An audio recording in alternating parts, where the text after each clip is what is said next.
आज हम बड़ी इम्पोर्टेंट चीज़ के बारे में आपको कहना चाहते हैं। पहली बार हमने नोट किया कि चुनाव के समय प्रधानमंत्री ने, होम मिनिस्टर ने और फाइनेंस मिनिस्टर ने स्टॉक मार्केट पर टिप्पणी दी।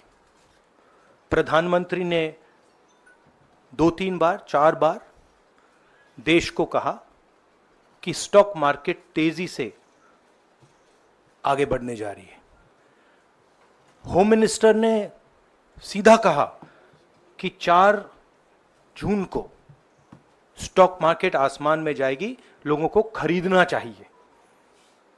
और यही मैसेज फाइनेंस मिनिस्टर ने दिया। फर्स्ट, ये आज थोड़ा हम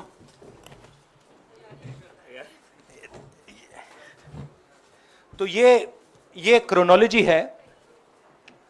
अमित शाह कहते हैं बाय शेयर्स बिफोर 4 जून। 19 में नरेंद्र मोदी जी कहते हैं stock market will break records on June 4। फिर 28 मई को रिपीट करते हैं। 1 जून मीडिया झूठे एग्जिट पोल रिलीज करती है।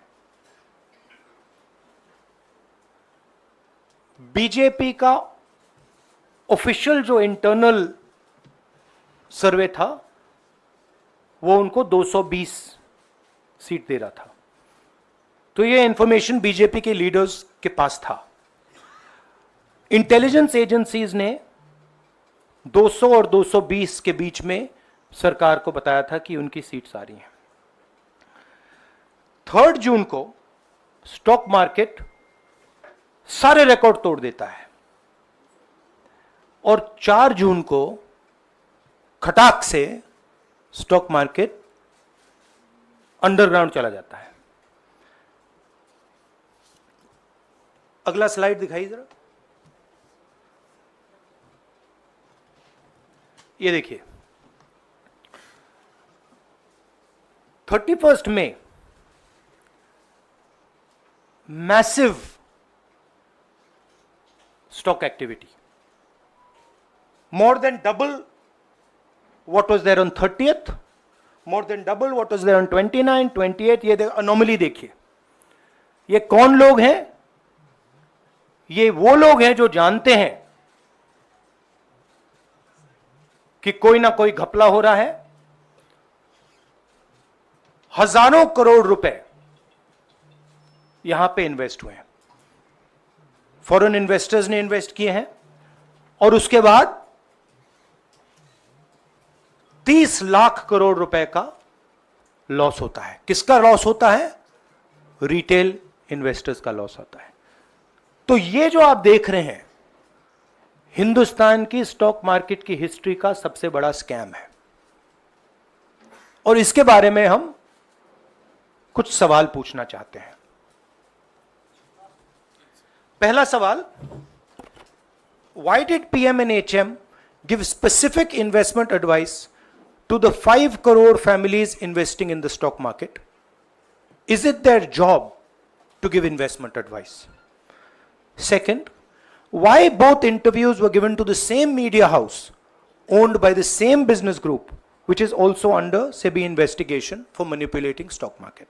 Third, what is the connection between the BJP, the fake exit pollsters and the dubious foreign investors who invested 1 day before the exit polls were announced and made a huge profit at the cost of 5 crore families? We demand a JPC into this.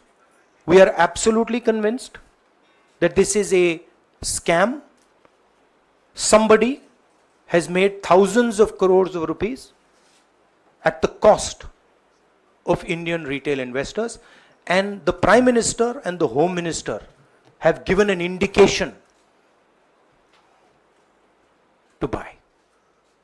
And this is a criminal act. So we demand today a joint parliamentary committee to investigate this.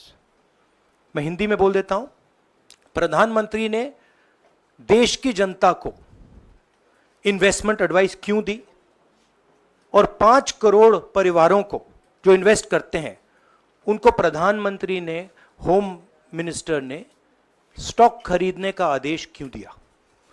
दूसरा, दोनों interviews जो किए गए थे वो अदानी जी के जो channels हैं उनको दिए गए थे, उन पर सेबी का इन्वेस्टिगेशन हो रहा है, तो उन चैनल्स का क्या रोल है।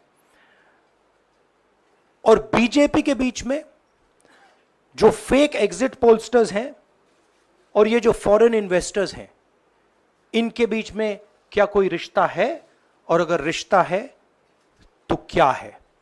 हम जेपीसी चाहते हैं, हम इन्वेस्टिगेशन चाहते हैं और देश इसकी सच्चाई जानना चाहता है। धन्यवाद। शुक्रिया राहुल जी। साथियों, अभी अभी राहुल जी ने आपको स्पष्ट तरीके से क्रोनोलॉजी समझ लिया है। बार बार गृह मंत्री कहते थे अब क्रोनोलॉजी समझिए। आज राहुल जी ने देश को क्रोनोलॉजी समझाया है। इसके ऊपर अगर आपके सवाल हैं तो एक एक करके आप पूछेगा, एक एक करके पूछेगा।